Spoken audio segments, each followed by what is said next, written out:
Baie welkom by Vroue uit die Bybel.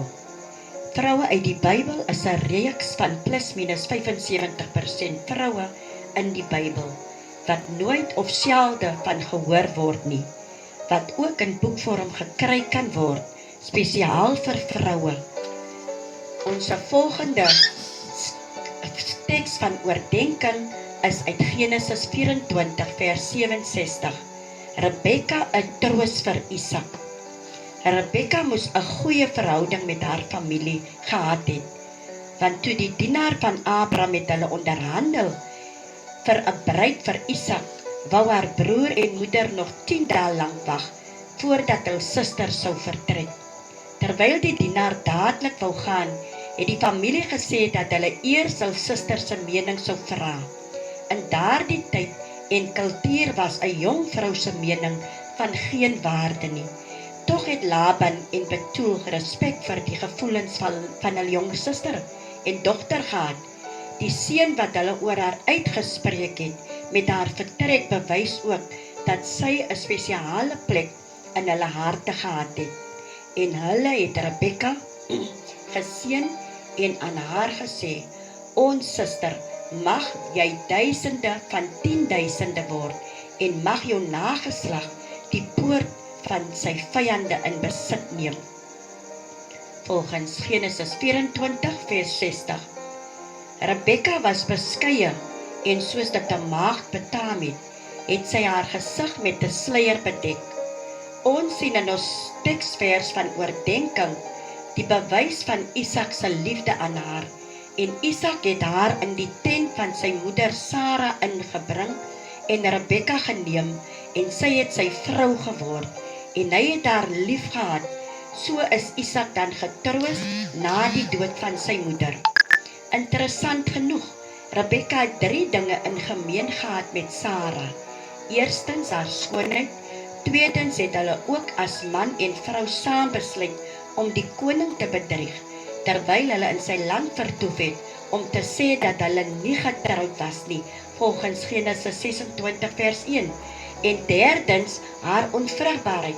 Rebekka en Isak moes 20 jaar wag voordat hulle in staat was om 'n kind te hê. Sy moes haar gebroke hart met Isak gedeel het, want hy het nie vir homself gebid vir 'n seun nie, maar met die oog op sy vrou om swanger te word, volgens Genesis 25 vers 21. Hoe goed is dit om hierdie soort liefdevolle besorgdheid 20 jaar later te sien in 'n huwelik, na die eerste stormloop van passie verby is.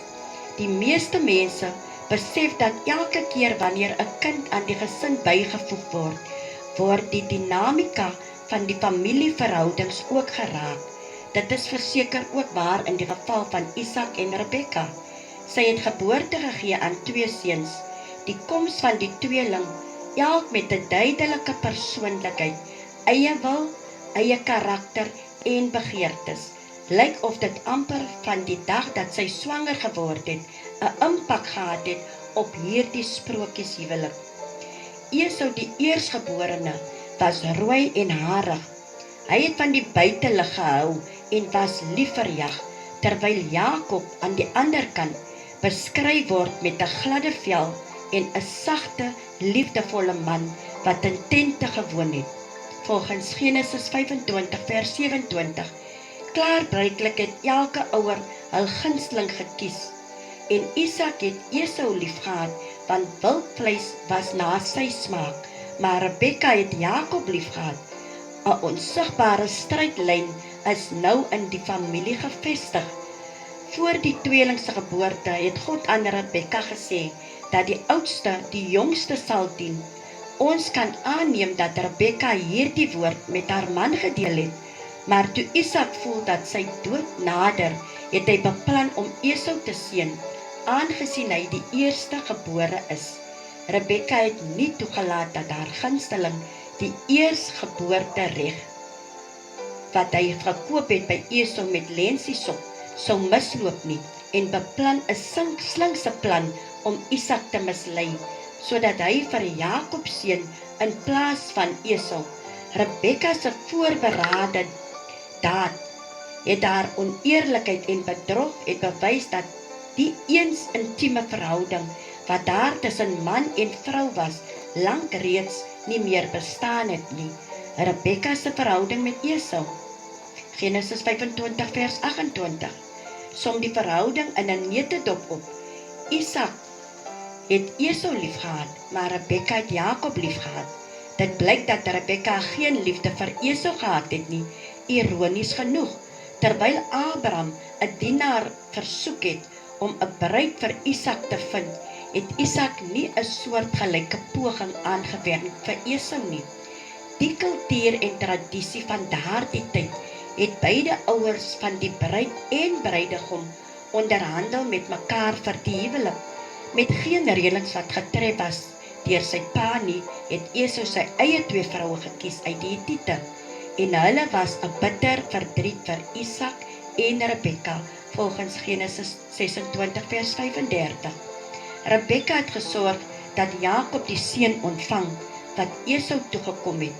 Toe sy besef dat Esau vir Jakob so kwaad was, dat hy beplan het om sy broer dood te maak na sy vader se dood, is Rebekka gedwing om 'n ander plan te maak. Sy het by Isak gekla oor Esau se 2 vroue. Ek is moeg vir my lewe vanweë die 2 dogters van Het. As Jakob 'n vrou neem uit die dogters van Het, soos hulle is uit die dogters van die land, waarvoor lewe ek dan? Volgens Genesis 27 vers 46. Toe het Isak vir Jakob geroep, hom geseën en aan hom bevel gegee, maak jou klaar, gaan na Padan Aram, na die huis van Betuel, jou moeder se vader, en gaan haal vir jou daar 'n vrou uit die dogters van Laban, jou moeder se broer. Hierdie leiding, wat aan Esau ook verskaf moes word, was 'n dekmantel om vir Jakob uit sy broer se pad te kry. Rebekka vertel Jakob om na haar broer te gaan en 'n rukkie daar te vertoef, tot die toorn van jou broer teen jou bedaar en hy vergeet het wat jy hom aangedoen het, dan sal ek jou stuur en jou daar laat haal. Waarom moet ek julle albei op een dag verloor? Volgens Genesis 27 vers 43.